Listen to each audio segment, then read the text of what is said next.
આજકાલ ઇન્સ્ટાગ્રામ કે ફેસબુક કંઈ પણ ખોલો ને એક જ વસ્તુ કોમન દેખાય છે, ડિજિટલ બિઝનેસ.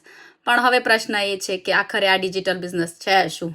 ડિજિટલ બિઝનેસ એટલે મોબાઈલ અને ઇન્ટરનેટની મદદથી ઘરે બેસીને કમાણી કરવાની તક. કોઈ દુકાન નહીં, કોઈ સ્ટોક નહીં, કોઈ મોટું ઇન્વેસ્ટમેન્ટ નહીં, ફક્ત તમારો ટાઈમ, સ્કિલ અને કન્સિસ્ટન્સી. અને હવે રહ્યો બીજો સવાલ, આટલા બધા ગુજરાતી લોકો શા માટે કરી રહ્યા છે?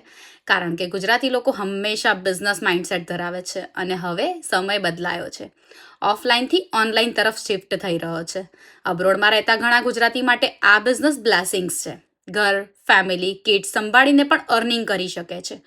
પણ સાંભળો, સ્ક્રોલ કરવાથી કંઈ બદલાતું નથી. ડિસિઝન લેવું પડે, એક્શન લેવું પડે. ડિજિટલ બિઝનેસ સિમ્પલ છે પણ ઇઝી નથી. કન્સિસ્ટન્સી, પેશન્સ અને રાઇટ ગાઈડન્સ જોઈએ. જો તમે પણ રોજ આવા વિડીયોઝ જોઈને વિચારતા હોવ, શું હું પણ કરી શકું? તો જવાબ છે હા, કરી શકો. પણ સ્ટાર્ટ તો કરવું જ પડશે. Thank you. જય શ્રી કૃષ્ણ.